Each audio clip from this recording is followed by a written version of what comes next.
What's going on, everybody? We are back. We got episode number 92 of the Club and Sub podcast. Tonight, we're going to be breaking down UFC Vegas 55. We got Ketlin Vieira taking on Holly Holm. Guys, if you like the show, please drop a like and subscribe. We'd really appreciate it. It would help us a lot. It would help our algorithm. We'd love to see it. Tonight, you got me, John, and MMA Fox, and Lags at Danny_Lags. Luke's not with us because he is prepping his move to Vegas. So he should be back next week, I think, but he will not be with us tonight. Legs, any thoughts on this card? Like anything you're looking forward to most? It's kind of a weird one. Yeah, to be honest, I think I'm not super passionate about this card. I was talking to you before the podcast a little bit. I think to me this is more of like a fades versus fades type of week. I get like we always push on this podcast that each matchup we should cap individually. Like I subscribe to Yeah. that, no doubt about it. But it's like at the same time, also for me at least, there's some guys like we'll get to it next week. Jairzinho Rosenstruck, I think he's a fade. I'm never even in a step down in competition. I'm not looking to back him. I don't want money on him type of thing. And that's kind of what we're getting here. I feel like we're getting a card that's a lot of fades, and that I'd rather just hold on to my money, better spots later, other cards. Yeah, I mean it's an interesting one because I have I have two bets as of now. I'll have a couple more, but Same. like there's probably 8 or 9 fights where like I definitely have a lean to a side, but also like to your point, it's like I have a lean that I would normally bet, but they're fairly low level. And like even if I end up with 4, 5, or 6 bets here, I can't, for me, 2 units is like pretty much, I don't want to say standard, but I would say it's my average bet size. And I can't find any bet that I'm going to go more than a unit and a half on either. Like it's just not a lot of passion, high variance. So yeah, I mean, with that, I guess we'll jump in. First fight of the night, we got Sam Hughes. She's taking on Elise Reed. I got into an impassioned conversation with our boy Quinn earlier, both over Twitter and in the DMs about this. Look, I like Sam Hughes here. Honestly, that's really, and again, kind of right off the bat of what I just said, I don't. It's not like I'm like Sam Hughes, 5 units, let's go, But Right. like, I don't know. There's a part of me that's like maybe I shouldn't bet her because I do feel like she's a couple weeks removed from a win against Estela Nunez, and it's like, oh, maybe the market's artificially high on her. But like, I don't know. Like, Elise Reed's pretty bad. In my opinion, like the best thing Reed does is kind of play the outside. She has a good right cross, but like she fights with her hands down. She's pretty hittable, and if you get on top of her, like she's pretty much helpless. On the Hughes side, it's like I've had some debate with like, a couple people who are pretty sharp over who's got better striking here. My lean is Hughes. I guess I can see the angle on Reed. Like, I don't think Hughes is a good striker. Don't get me wrong. I don't even think Hughes is a good fighter. But I guess for Sam Hughes, where I kind of come down is I don't think she's the worst technically. I think her big problem is she just has zero athleticism. She's a decent boxer. She's got a good jab. She can box in the pocket a bit. She pressures a lot. She's got an okay submission grappling game, but she just doesn't really have the athleticism to make it work. Like you can see in the fights that she's had with Luana Pinheiro and Loma Lubumbi in particular, those both she had her moments in both of those fights. They were both winnable fights. The problem is you could just see, there was a speed difference, there was a big athleticism gap, and they were able to just do bigger things. In particular, the Pinheiro fight, where you look at Hughes won probably the majority of minutes in that fight, but she got dropped twice at the end of round 2 and end of round 3. And it's just, that's always going to be an issue for her. The thing is, I don't think it's an issue for her here. I would agree Reed's the better athlete, but like going from Pinheiro and Nunez and Bunmi and Torres to Elise Reed, like it's a huge step down from the women she's been fighting, both in terms of skill and athleticism. I think she has a much better chance to get her game going here. Look, if you want to make an argument that Reed is better on the feet, like okay, I can understand it. But even if Reed wins the stand up, like it's very hard for me to imagine a scenario where Reed wins the stand up dominantly. The reality is, I know it's very easy to see Hughes getting her head bonked around by like, Torres and Lubunmi and Nunez briefly in that fight. But like they are just on such a different level of striking wise than where Elise Reed is. So like I kind of more or less think Hughes will be competitive striking. Her pressure and output should keep it competitive. Like I think a Reed win most likely is a competitive decision. Whereas on the other side, again, I don't think Hughes is good, but as I touched on, Reed's a terrible grappler. Now, I don't think Hughes' wrestling is good, but it's like if Hughes gets her down twice in 2 rounds here, she might just waste her on the mat, you know? Hughes is decent from top position. It's a question of whether she can get it there. But the reality is, I kind of view Reed as having competitive win upside, whereas I view Hughes potentially could win this fight dominantly. Again, I'm not saying it will happen. I think it's a close fight. I lined it around evens, but yeah, I mean, I'm gonna bet Hughes here. Probably small, but I think the line is kind of silly. What do you think, Legs? Yeah, I would guess my counter to that would really be just that I don't really see like a dominant win for Sam. Like I get it. Out of either of the girls, she would have the grappling upside, but like she doesn't go to it a ton, and nor do I think she's the greatest of wrestlers either. So to me this is your low level women's striking fight. And so like again, what I touched on before we got into this fight, it was just a lot of fades on this card in general. I think both of these girls are barely UFC caliber to begin with, so I think it's an easy pass personally. I don't think either are UFC caliber. Pepe said it to Right. earlier today that this is an LFA fight, and I'm inclined to agree. Yeah. But This is the yeah, Luke special. It's just sad that he's yeah. not on I the mean, card this to is break why it I down. need Luke here. I I need know. Luke's impassioned WMMA takes on this pod. Yes. I was gonna mention that actually later on our podcast that I saw Eric actually did bet 1,000 or is going to bet $1,000 on himself. So Good. I'm gonna bet not $1,000, but I will have a decent bet on Eric Anders. That's a decent chunk of his purse, probably. Anyway, moving on though. Second fight of the night, we have Chase Hooper and Felipe Colares. Schlags. Any impassioned takes here? I don't. I guess what I will say is the passion take I would have, if anything, on this fight would probably be the over 2.5 at -160. Though I again don't love the price really, but to me, now that these guys have been finished in not any of their losses, I don't think obviously Hooper's striking is no good at all. His wrestling not very great. He relies mostly on trips, and they're not great. Though again, it's like Colares always finds himself in those grappling scenarios, and Hooper's going to be the much bigger guy here. So could I see Hooper getting on top in those kind of scenarios? Sure, but his wrestling is so unreliable that it's an easy pass for me. I think Colares probably is able to keep this on the feet over 2.5 rounds. Yeah. This is one where I have a lean, but I don't know if I'm going to follow through and bet it. Like I actually, as someone who has aggressively faded Chase Hooper in the past, I actually kind of lean him here, to be honest. A lot of the takes I've seen are like, this should be easy work for Colares, yada yada yada, and it's just like, has anybody watched like Felipe Colares' striking? Like, I get it; it's maybe a tad more put together than Chase Hooper, but he doesn't really have hands. He's got a decent kick game. He literally defends punches with his face. You can make the argument Hooper does as well, but the point just being that like I'm not like if I told you that at distance these guys landed 35 apiece, would you really be blown away at that? Like, would you be blown? No,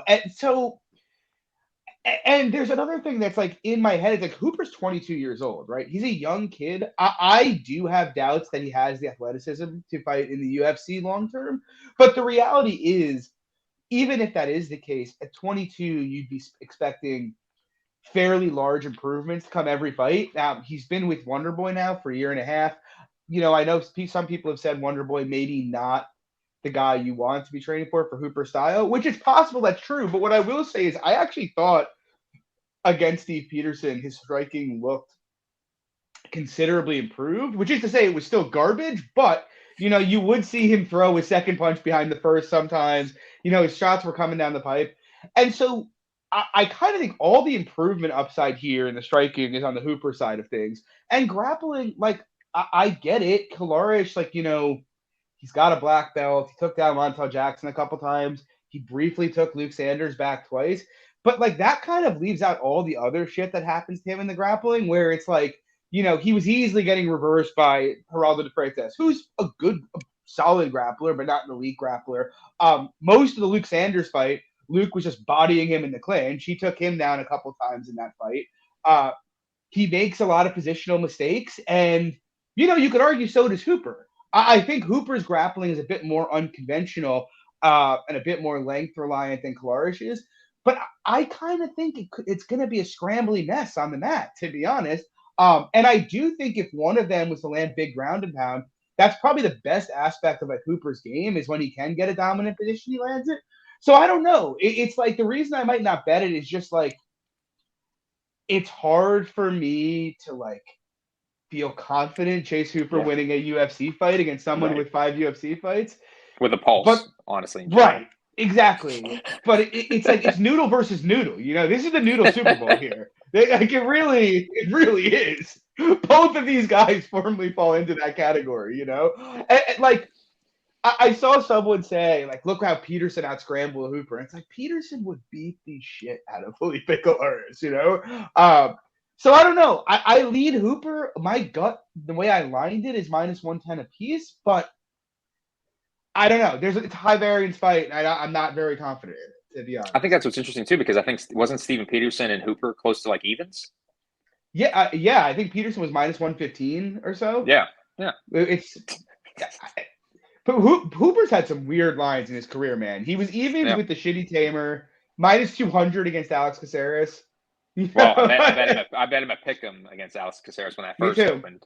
But, Me too. But again, that's the thing where we're getting at. It's like once he's after watching that fight again, like I've watched it so many times, it's just like he is a fade for me. Like there's no way I can really get behind him until I've seen some kind of drastic improvement. I agree, but it's like Caceres is is a top 20 guy, you know? Like he's a real fighter. Like Peterson, he actually had a reasonable degree of success standing with Peterson, and I think Peterson would outstrike Colares, to be honest. You know? So I don't know. Again, I feel like if I bet it and I win, I'm gonna feel like a genius, and if I bet it and I lose, I'm gonna just like go throw myself off a bridge on Saturday night. So probably gonna pass it. Yeah. Anyway, moving on. We got another interesting one here in a fight where I kind of again feel similarly. We have Jonathan Martinez. He's taking on Vincent Morales.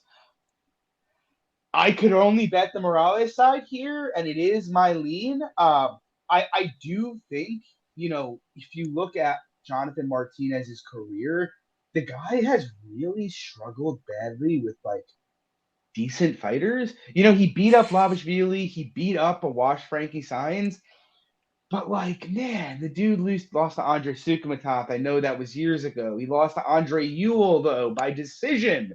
Of all ways to lose to Andre Ewell. You know, he's the Davey Grant fight happened. He almost let Alejandro Perez back in the last fight. Perez, who barely fights anymore and is one of the worst minute winners ever. And he got hurt in that fight. And so, like, I don't know. I think Martinez, if you give him an outside kickboxing match, is pretty good. Like, he's obviously got a good kicking game. He's obviously dangerous. But if you can get in the pocket, man, he's hittable and he's kind of fragile. And I do think Morales could have the tools to do that. You know, we obviously saw him come up winning against Louis Smolka. He's got good boxing. When he sits down on his punches, he hits pretty hard. You know, we saw him go 15 competitive minutes with Song Yadong. You know, this guy is not a joke, but he's got issues with leg kicks, though I think they're somewhat mitigated here by the fact that it's open stance, so they won't be on the calf. But even so, you know, I'd imagine Martinez can have a fair degree of success with low kicks here. And Morales just has this tendency when you watch some of his fights to just not commit. Like, you watch his fight with Draco. I think we all bet him against Draco, and that fight was way closer than it needed to be. He's so much more skilled than Draco Rodriguez, but he kind of just opted to point fight on the outside, not really sit on his shots at all. And if he does that here, he's going to get picked apart. Like, Morales needs to force a pace and get in his face and like force exchanges in the pocket. And I think he wins that fight at a decent clip. But we've seen him not do that on so many occasions. Like, we saw him just accept losing by leg kicks to Chris Gutierrez and never even try. Benito Lopez. Yeah, but the Benito Lopez that fight was not good. No, and so I don't know. I'm leaning to the Morales side, and I might bet him just because I do think if he commits to a game plan here, he could look like a favorite. But I don't know if I trust him. What do you think? Yeah, kind of similarly. Like, I think whoever gets off on their game plan is likely going to look like a huge favorite, really, I guess I should say.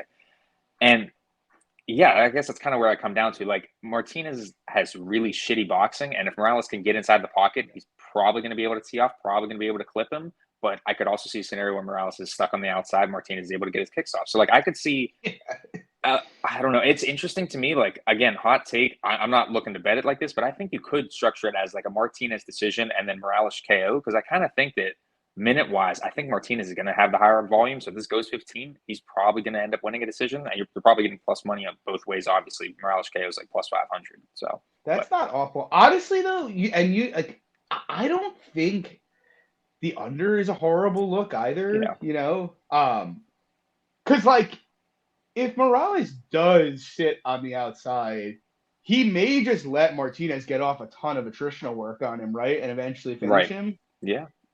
I don't know. I think it's pretty interesting. But moving on, I know you have a big play here. Throw it over to you. We got Omar Morales. He is taking on Uros. What are your thoughts here? So I like violence in this spot, but actually, from a side perspective, I will say that I don't mind the Medic side just because I think that Morales overall, he's not a huge hitter. He's not a guy that has a ton of wrestling upside, in my opinion, just because I don't think he's going to go to it a ton. Like, he's just IQ-wise not great. And then as far as, finishing upside volume, I just don't think it's great on the Morales side. And then Medic, obviously I get it. He's from the Alaska FC. Not great overall, but the guy's huge. He's athletic, and he maximizes win condition. He goes out there early, and if he doesn't get the finish, he's going to get finished himself. So to me, this is an under 2.5 type spot, minus 160 for me, 2 units. I think Medic either puts him out in the first round or Morales is able to put it on him late. Yeah, fair. I'm kind of, again, same fight, same type of deal here, where it's like I do lean the Medic side here. The problem is I've aggressively faded Medic so far. I think I bet against him on Contenders, lost that, and then I bet against him in both of his first 2 UFC fights. I just, like you touched on it, you look at his Alaska FC fights, the guy is fighting, the worst of the worst and not really putting on the best performances down there either. But I will say, like you mentioned it, he's huge. He's very, very fast. He obviously hits very hard. He closes distance effectively, and he throws some pretty wicked kicks to the body. And Morales is a guy who I just don't really like. I've seen people say Morales should grapple. He's definitely going to grapple. And it's like, he should. I agree. But one, is Morales a good grappler? Like, are we sure that? Two, he didn't grapple Giga. No, right. That's the other. See, he fought Giga Chikaj, didn't attempt a takedown. If you look at his actual wrestling, I know he's got a couple takedowns, but he's like one of these guys, if he can get you on entry, that's good. But if you put up any resistance and he's in the fence, he doesn't really have anything from the clinch. Like, he doesn't really understand how to chain takedowns together. He kind of just sits there. And I kind of think the improvements Medic would need to make to stop Morales' wrestling, if he does go for it, which, again, I'm not convinced he will, right, aren't that many. And striking, I don't know. It's a weird take because it seems like he swings so hard. I really think Morales is kind of harmless. I know that's crazy to say, but, like, dude, he doesn't hurt, like, anybody on the feet. He tends to just blitz in and telegraph everything. He was struggling to, like, physically affect guys at 145, despite being massive for that division. And so now he's fighting this guy in Medic who is huge and fast. Like, I don't know. I think there's a huge athleticism gap here. I think there's a big power gap. Like, I think the large margin of the finishing upsides on the Medic side. And it's like, if you're telling me Morales is very likely to win a decision, it's like, I guess I can believe that, but I don't really know that I see it. And I kind of have this suspicion that Morales is a bit on the fragile side.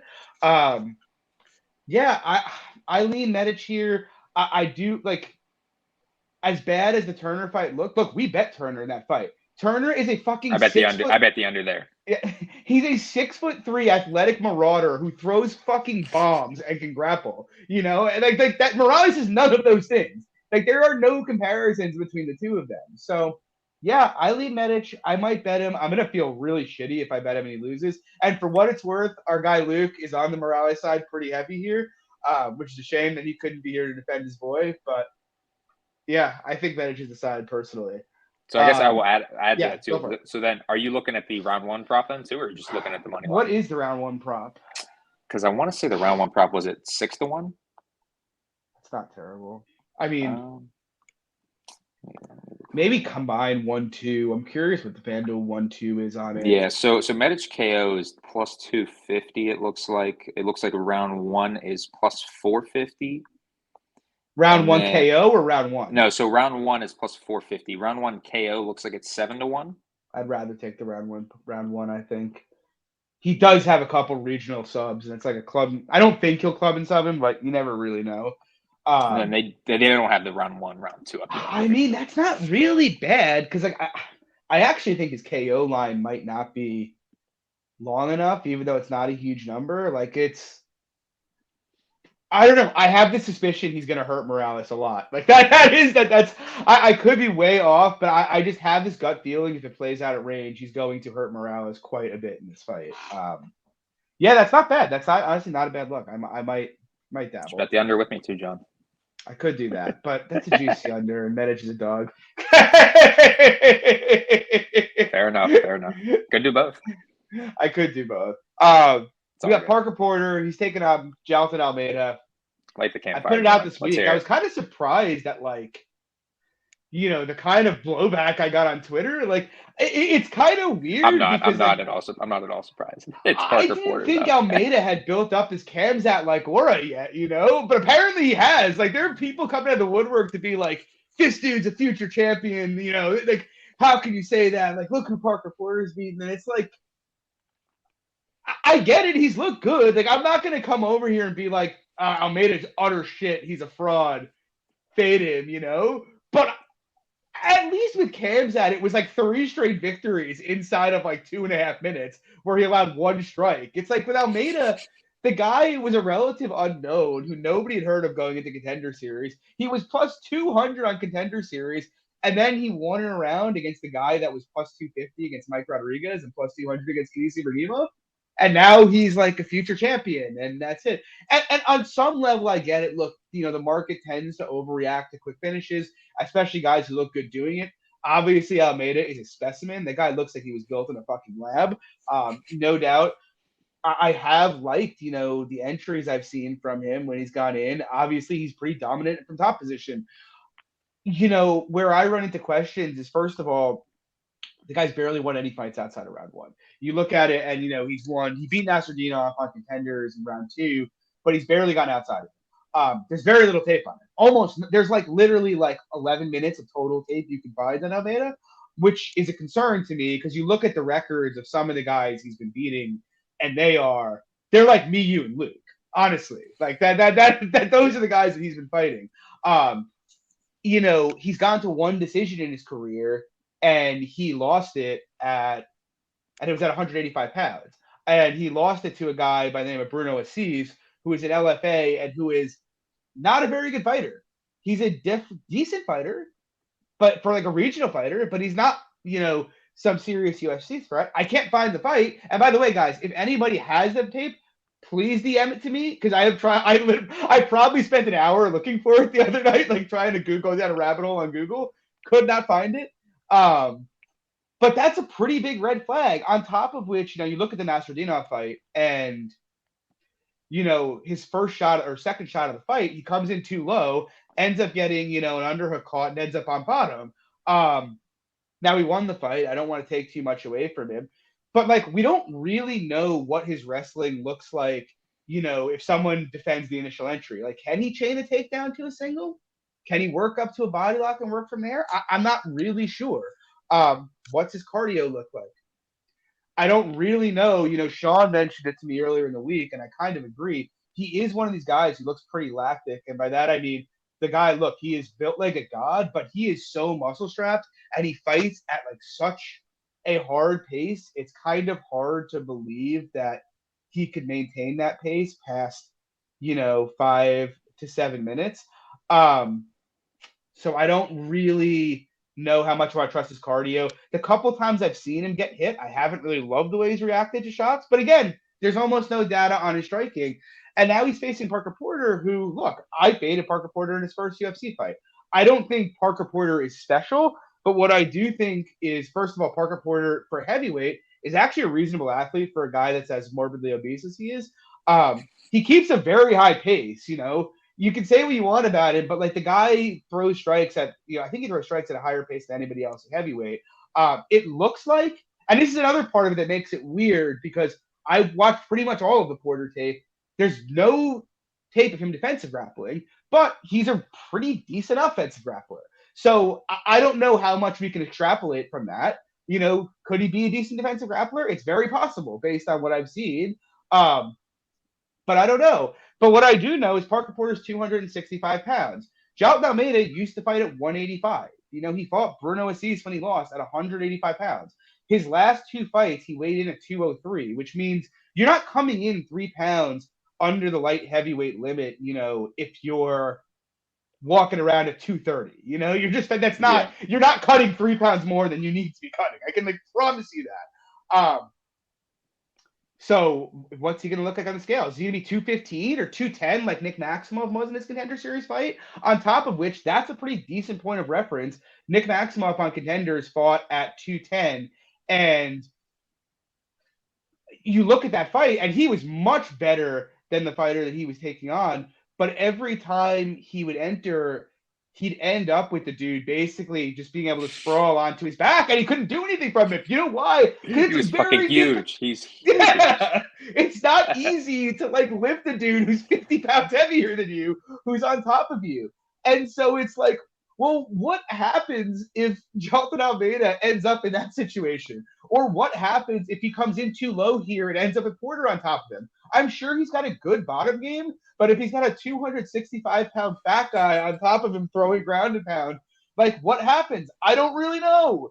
No one really knows. There's so little data here. It's like one of these fights where, if you told me Almeida hindsight is minus 1,000, lands the first shot of the fight, gets on his back, subs him, I won't be surprised. If you will, I think it's an equally likely outcome, though, that he either has trouble getting him down or he doesn't insta-finish him. And if he doesn't, and again, for a point of reference, there's the Maximov fight. You had Topuria fight Jai Herbert a couple of months back. Jai Herbert is a terrible grappler, but he's big, and he's a lot bigger than Topuria, and Topuria had trouble locking down position. So even if he gets takedowns, I'm not really sure how easily he's going to be able to lock down position on the mat. And so it's very possible Porter could get up. My guess is Porter probably has a cardio advantage.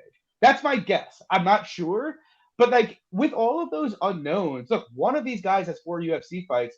One of them was plus 200 on Contenders 2 fights ago and is now minus 600. That makes literally no sense. I believe in Almeida as a top level prospect at 205 because he has a skill set that works there. I don't really buy it at heavyweight if he's giving up 45 pounds. The pricing we're getting with him is like Alexander Romanov, Curtis Blades pricing. And those guys are, one, proven wrestlers. Almeida's a proven jiu-jitsu guy who has decent entries, but those guys are actual legit wrestlers, and they are fucking huge. And Almeida is not. And yeah, so I'm taking a small shot at Porter. I won't be surprised if he gets taken down and insta-tapped. But I also, again, will be equally unsurprised if Porter is able to, neutralize the grappling to a large degree and lights him up. So what do you think? Sorry for the rant. No, you're good because you have definitely a more passionate take on this fight than I do. To me, I think this is more of the Almeida probably takes Porter down and finishes him inside of a round. Because to me, and we talk about on this podcast all the time about getting value on the line. There's no value in the line at minus 600 with Almeida in a heavyweight fight, given all the intangibles that we talked about. So if you like him here to finish the fight, why would you not take the under 1.5 rounds, given the fact that, we haven't seen any, his cardio is a huge, huge question mark. And the fact that, again, fighting at heavyweight, giving up this huge what's weight the price advantage. on that? It's minus 140 for the under.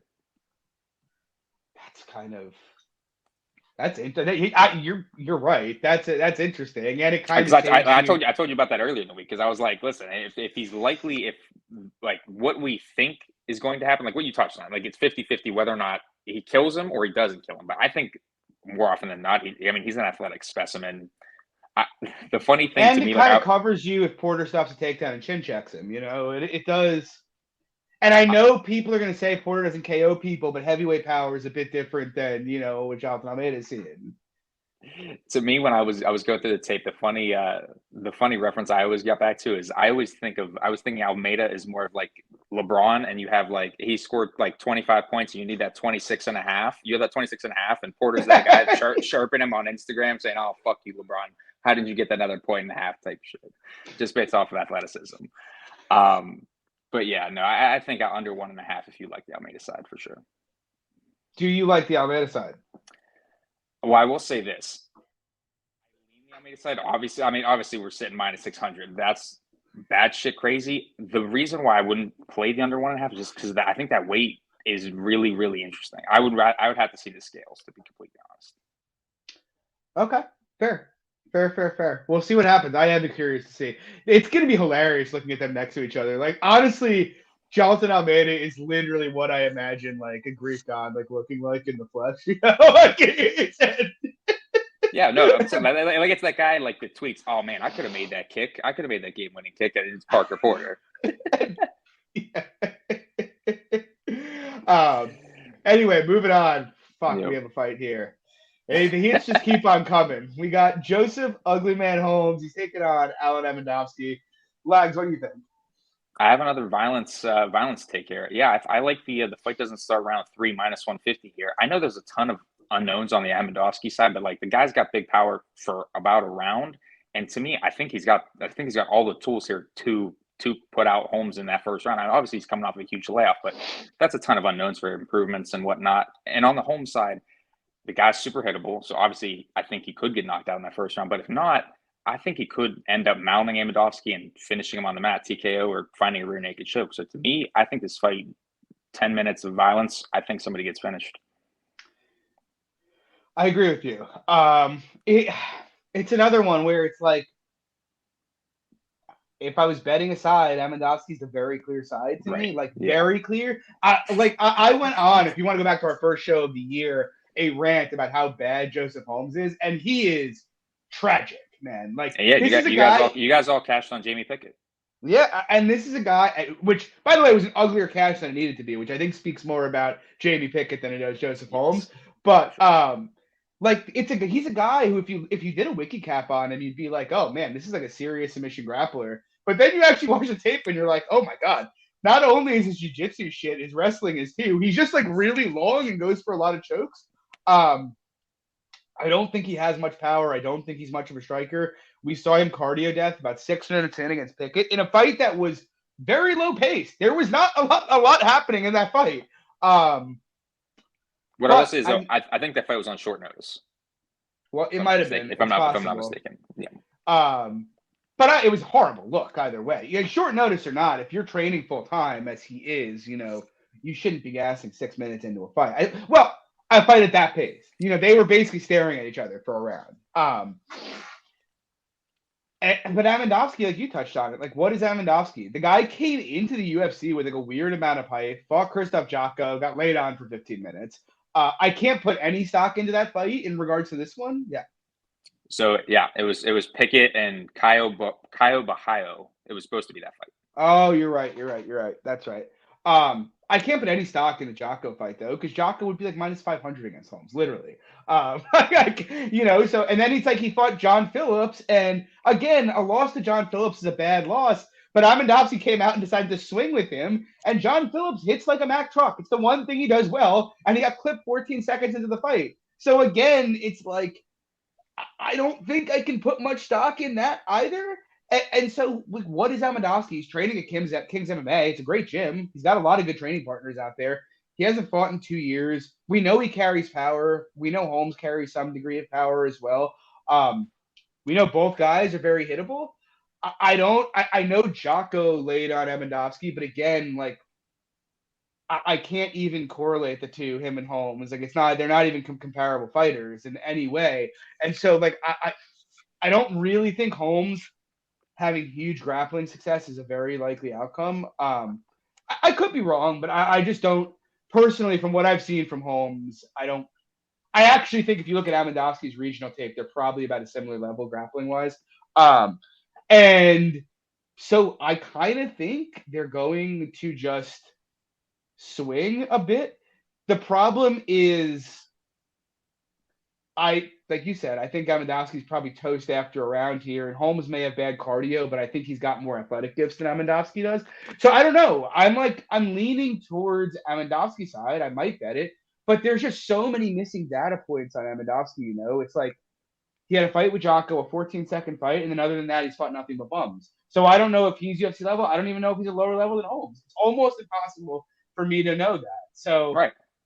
I don't feel passionate about it.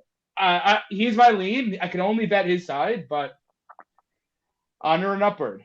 We got Eric John, Anders. John, John. I was gonna say John is shipping it on an Amedovski round one, Medic round one parlay this week. What is the Amedovski round one? It actually is not a bad idea. I The will let you Amedovski know. Medic is not a bad idea. Yep. The Amamedic. The Yes. Medidovski. The Medidovski. Let's see. So you have Amedovski round one is 550, and then round one KO is 600. That's not bad. It's honestly not bad. I mean, it probably covers a lot of his win equity, to be honest.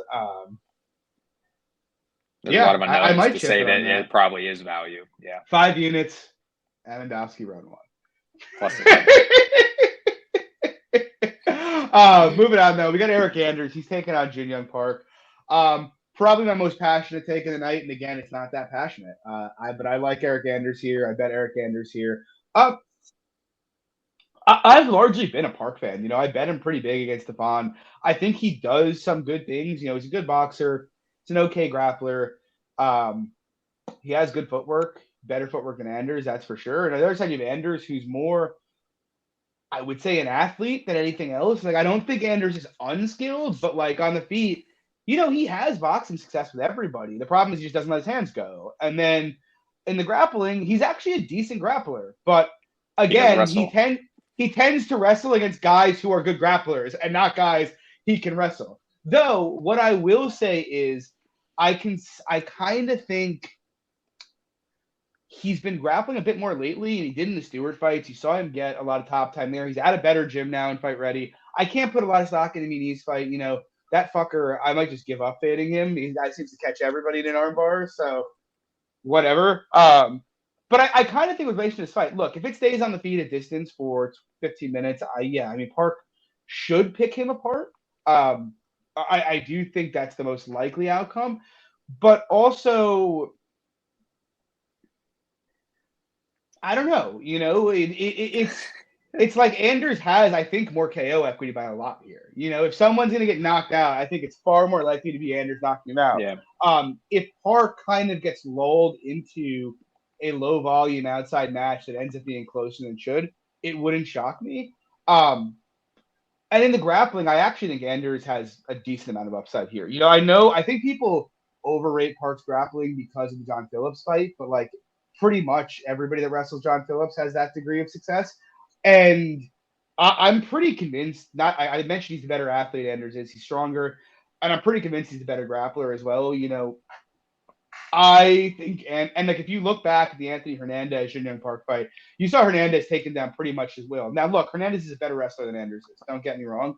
But I think the opportunities are going to be there for Anders, both via cage push. I expect him to get a lot of that. And I think he can get a bunch of takedowns here if he wants them. And so, you know, Park's a guy who doesn't really put a stamp on rounds ever. So, like, I think minutes will be close-ish standing, even if I expect Park to be winning them mostly. And I think Anders has all the grappling upside. So I think it's a pretty close fight. I would probably line Park as a slight favorite here, but I think a plus 190 tag on Anders doesn't really make a lot of sense. So I have a unit and a half on him. Nothing big, again, just because Anders is such a negative minute winner. It's like hard to trust, but I think he has the tools to win this fight. What do you think? So it's funny you mentioned the John Phillips fight with Jun Young Park, because I remember having a Jun Young Park by submission bet that night, and I could not believe that he couldn't find a submission. That's unbelievable. Wait, which fight? Oh, Park Phillips. Park Phillips. Yeah, instead, Park landed 240 strikes that weren't counted as significant before DraftKings updated the scoring criteria and ruined my night as well. But I will say here is I have a little bit of a passionate take on the other side, just because I see a lot of people having the Anders, like in the Anders 11. I think Park just overall is the better fighter here. If this stays standing, obviously I think he can jab him to death. I think he's got the more reliable volume on the feet. In terms of the grappling, one, I don't think we touched on it. I don't think Anders is reliable to go to it. Two, I don't think he's the best wrestler. And then even if he's able to get him down, is he able to hold Park down? And if he's not, his volume isn't there on the feet. So it's like, to me, if I was betting Park, I wouldn't be laying the money line. Obviously, I would be playing Park by decision. But this is a fight, again, I have no interest in. I think the Anders is more of a trap by the number personally. But yeah, fair. Fair. We'll see what happens. Moving on, we have a female fight here. We got Poliana Viana, Tabatha Ricci. It's an interesting fight. It's a fun one. I think people are going to be more interested in what the women look like than how the fight actually plays out. But what are your thoughts here, Legs? Well, mostly, I've been trying to stay away from women's MMA in general, just because I've just been doing so poorly with it. It's tough to gauge in a lot of spots because to me, and going through all the tape and whatnot, Ricci seems like the obvious spot. I think she's going to be able to get takedowns here. She comes forward, she's aggressive, and I just don't think she's going to really get subbed on bottom. Viana's a guard player, and that's why it's tough to really back her here. All of her wins inside the distance. If you're backing Viana, I think I would rather just have her by sub personally. I don't see her winning minutes here. I would much rather have Ricci here. So yeah, I pick is Ricci, but no play. Yeah, it's a complicated fight. I'll keep this one short. I pretty much I don't really rate much about Ricci, but I actually think in top position she's got a pretty good control game and it's pretty difficult to sub. Viana's obviously much bigger. I think Viana's the much more talented striker on the feet. Like if they stay standing, I think Viana has her way pretty easy here. The problem for me is I think in theory Viana has the tools to keep this fight upright. The problem is when you look at what women have attempted to take Viana down, she doesn't really try to defend the takedowns. Like she's very comfortable on her back. She'll play guard a lot of the time too, just or like pull guard just to get the fight there. And it's kind of, the kind of fight where it's like if Viana allows this fight to go to the round and go to her back, I don't really buy she's getting back up. It's like there's a a decent to very good chance every time she ends up on her back, it's around. And I don't think she's catching her the way she caught Mallory Martin. So with that being the case, it's just like it's almost like a repeat of Gatto and Cortez a few weeks ago. I managed to stay off that, but like my fear there was Gatto's going to get stuck on her back here. And to be honest, I think Gatto is a much more athletic and dangerous grappler than Viana is. And I think Cortez is less positionally sound than Ricci is in all likelihood. And so I don't know. To me, I'm with you. I kind of think it's like, look, if it got to Viana plus 150, plus 160, I'd probably poke it.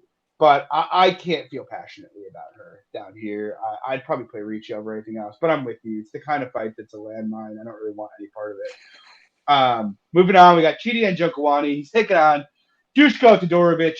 I don't really know what to do with this. I was going to pass it, but the line just keeps going out. Like Chidi's out to minus 230. Like I faded Chidi in his last fight against Marc-Andre Barriault. Obviously, that fight ended in 15 seconds. Barriault died to pretty much the first punch he ate. That was fun. But most of the things I thought about Chidi still hold true. I think if you give Chidi an outside kickboxing match, he's going to do very well. He obviously hits pretty hard. He's a very good technical striker. But most of my criticisms are still there. I don't think he has the best gas if he's pushed. I think when you watch him fight, he doesn't have much cage work. If you go forward on him, he will back straight up to the fence and just get trapped there. He can be swarmed, held on the fence, and taken down. We've seen the guys in the past who have committed to a grapple-heavy game plan against Chidi have largely had success. You don't have to go very far back to see Rafael Carvalho's corpse just absolutely torching Chidi in the clinch. And like I look at this fight, it's like, look, I was high on Dusko when he came into the UFC. I've soured a lot because the bottom line is the dude just refuses to clean up the striking defense. So he's a completely untrustworthy fighter for me because he just puts himself in a position to get hurt consistently. But Dusko came into the UFC being known as a guy who liked to push the clinch and try to attempt takedowns from there. And I do think he can get this fight to the clinch with relative ease. Can he outstrike Chidi in the clinch? That's a more interesting thing because Chidi's Muay Thai is not bad, and Dusko's striking in the clinch is kind of like unconventional body boxing, and I'm not sure how much that'll impact him. And that's kind of really where I'm torn here because I do think Chidi could have some success clinch striking, whereas against Barriault, I felt very confident that Barriault could swarm him big time in the clinch. But if Dusko gets this fight down, I don't think Chidi gets back up. I shouldn't say sure, but I feel pretty confident about that take. And if it turns out he can get takedowns out of the clinch fairly easily, he's going to end up looking like a big favorite. And so it's really a case to me of like how there is a path for Dusko here to look like huge value. Yeah. But we also saw Dusko, instead of trying to clinch up with Puna and try to wear on his gas tank, try to sit there and like bang with Puna, and then we saw him basically full on soft cock against Gregory Rodriguez in his next fight. And I don't know if he was just spooked by G-Rod, but like you could tell he was very afraid to commit in the pocket. And then in his last fight, I obviously bet Patolo there. I did not think he looked very good before Patolo jumped guillotine. And so I don't know. I'm leaning towards a Dusko bet, but he needs to fight intelligently, and he has to force, the kind of game plan Carvalho did. If he does, I think the path is there.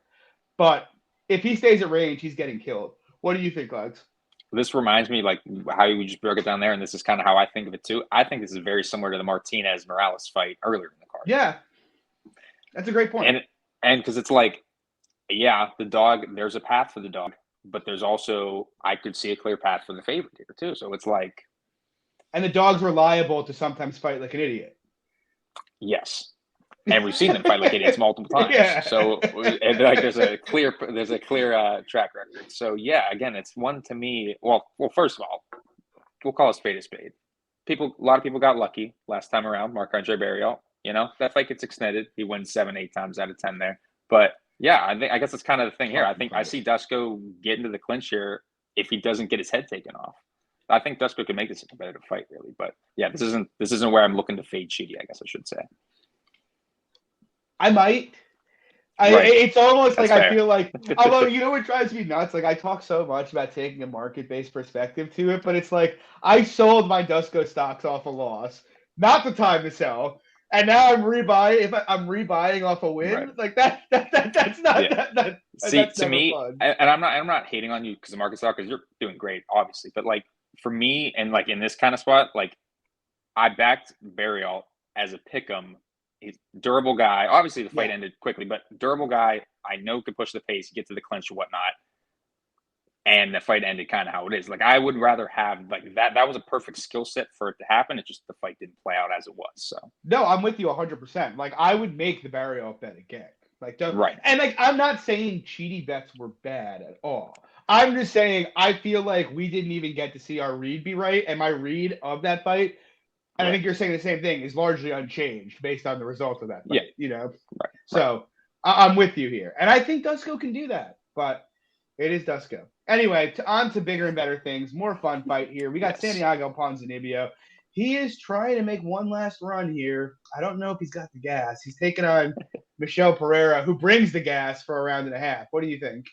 So I guess we have similar takes here. I'm more so on the Pereira side here, actually. I think that I was coming into this thinking Pons, the pressure, the volume, probably tire Pereira down. But, like, Pons also hasn't been looking – he's just been playing simple. He's been looking old lately. And so against a guy who's huge for the weight class, athletically gifted, the guy moves so fast back and forth, dynamic movements, flying knees, spinning elbows, whatnot.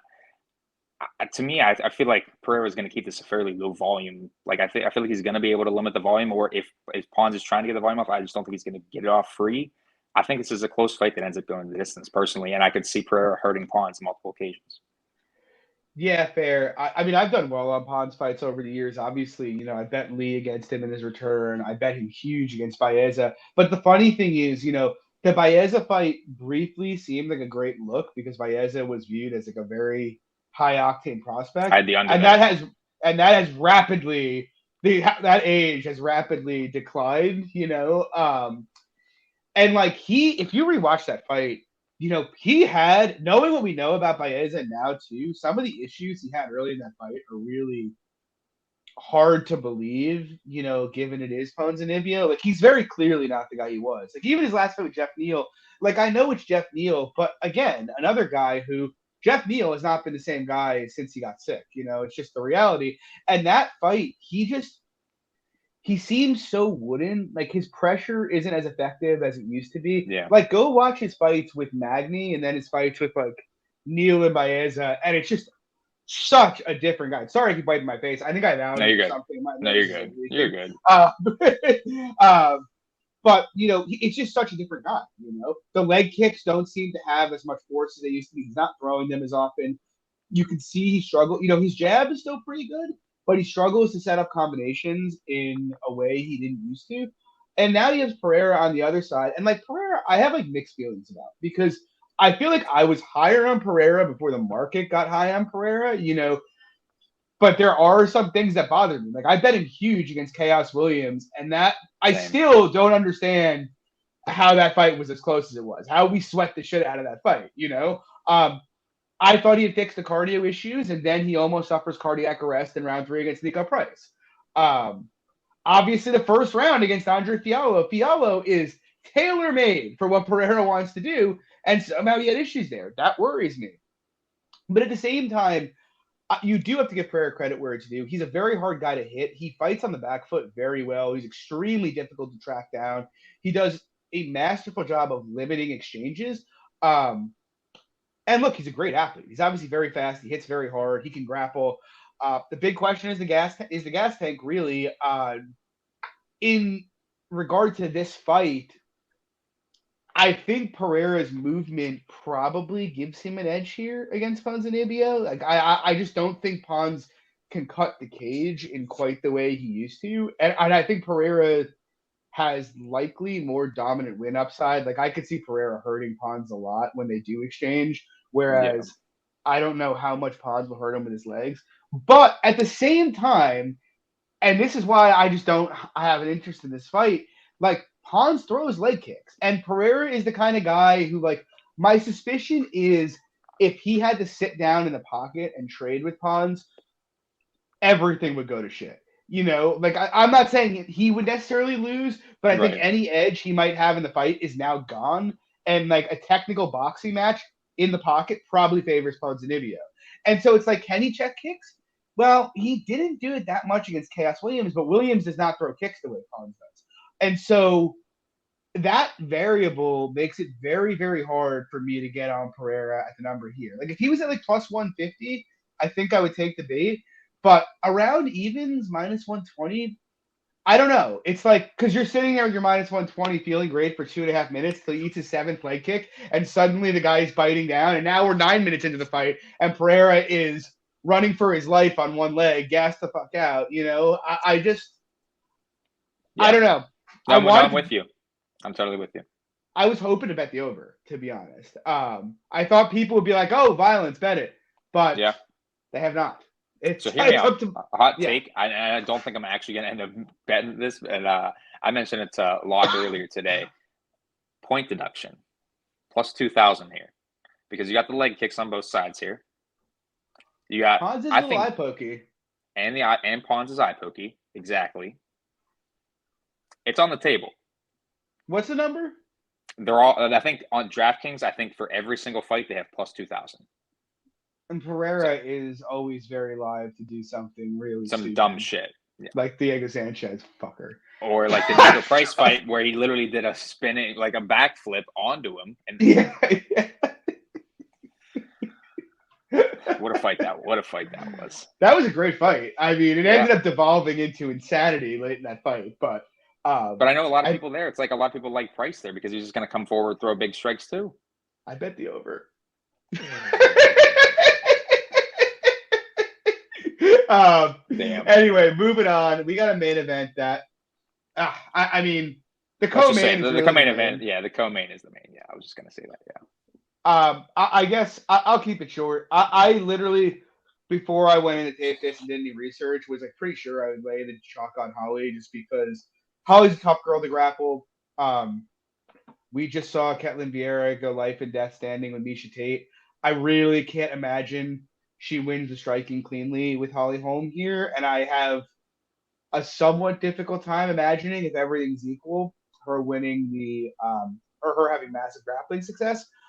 Ultimately, though, I'm passing, and by the way, I'm not hating on anybody betting Holm. Like, it's one of those weird ones where it's like, even though she's a big chalk, I'm kind of in like the favorite or pass mode here, just because. Yeah. If it turns into another Aldana fight and it's just Holm outlands her 120-60 over 5 rounds, it's like, is anybody really shocked?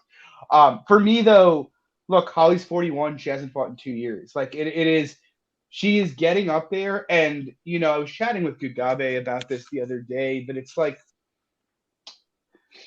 I mean, Holm prior to the Aldana, if you recall, everybody was betting Aldana against Holly. Like she had looked pretty bad for a couple fights in a row, and everybody loaded up on Aldana, and then Holly put on an absolute masterclass. And like with Aldana though, I kind of compare her to Pedro Munoz, and we'll get into Pedro in a month or so.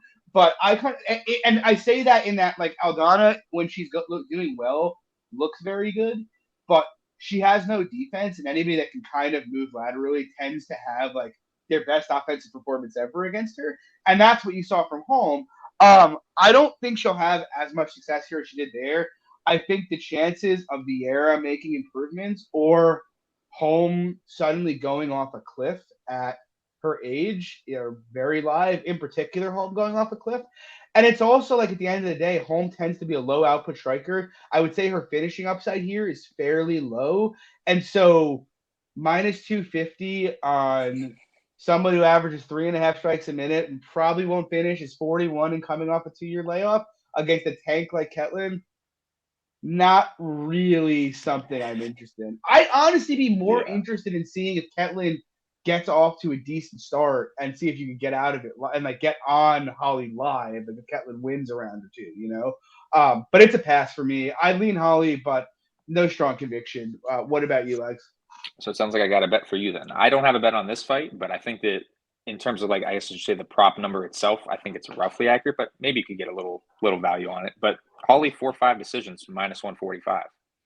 Still though, it's like I know it's juicy, but I think personally that's not bad if you're looking at the Holly side. It's just Ketlin the got issue is knocked out by Aldana, man. Vieira's cardio is not good either. It's not.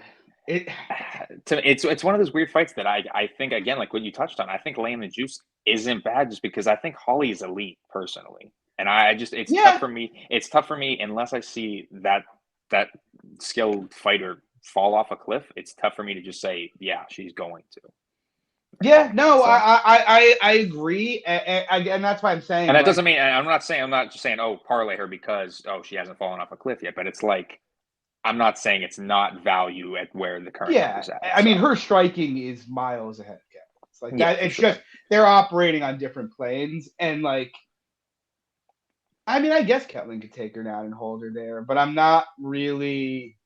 I just don't think she's got the gas to do it. Like I mean, that's the thing, you know. Like a long time ago when I used to throw parlays together all the time. I had her parlayed against Yana Kunitskaya, and I mean, don't get me wrong. On rewatch, I still kind of scored the fight for Ketlin, but like that was just such a fucking rough look. Yeah, I mean, I agree with you, and that's why it's like, you know, I can't even really like. I can see the angle for Ketlin, I should say, but it's like. What needs to happen is Holly's grappling just fall apart and her get stuck on. That's another thing. What I don't get too, because I'm looking at the lines now. Like, how is fight goes the distance minus 220 really? Because how is Vieira winning a decision really? Because if she does get the grappling go, if she gets the grappling going, she's likely submitting her. So it's like, or she's gassing the fuck out and dying.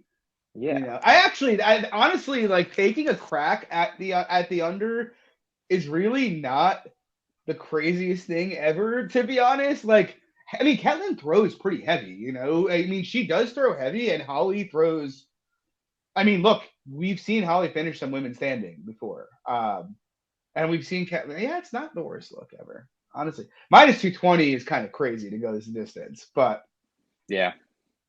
So, but that's all I got. You had anything to add? I guess if you're interested in late Holly props, you got Holly round 4 plus 2,900, and you got Holly round 5 plus 3,400. But nothing, not a ton to add. The only two spots I have on the card are the two violent spots, the Medic under and the Holmes doesn't start round 3. I don't really love a ton of spots on this card. I think if Morales, Vince Morales, that is, gets out to plus 200, I'll probably have a unit play on him there. Yeah, that's about it for me. I've got one unit on Porter. 1.5 units. Porter. Yeah, 1.5 units on Anders. I'm gonna be betting Hughes, and then, I mean, leans on Hooper, Martinez, Medic, Amedovski, Dusko. I don't know if I'll bet any of them, but that's where my leans are. This might end up being a card where I just make 8 bets that are sized between like 0.3 and 0.7 units, honestly, just because I do think there's reasonable amounts of that, like Yeah, go small for it, man. value on all of Yeah. them. We'll see. We'll see. Or I'll just keep what I have and watch Porter lose a split decision and Anders just sit at distance and do nothing for 3 rounds. It'll be fun. Anyway, guys, thanks for joining us tonight. I believe we're off next week, if I'm not We are. mistaken. Yes, we are. Yeah, And then I so we'll believe be we are back. back with the. Is it back with the pay per view? No, Yeah, Volkov, 270. No, Oh, right. Volkov, Rosenstruck, and then we have a week after that. June 11th is the Sheriff Prohaska. Let me tell you something. I have started taping the next fight night. There are some ridiculous. Like when I say ridiculous, I mean it's like comical fights that are on that card. Check it out, It's gonna be a rough everybody. one. Yeah. Guys, please if you like the show, drop a like and subscribe. We hope you enjoyed it tonight. Luke will be back with us in 2 weeks. We'll be back at 10 p.m. Eastern 2 weeks from now, chatting Volkov and Rosenstruck. It'll be fun. Guys, as usual, I'm John at MMA Fox. You can find Lags on Twitter at Danny_Lags. Good luck on your bets this weekend and take it easy.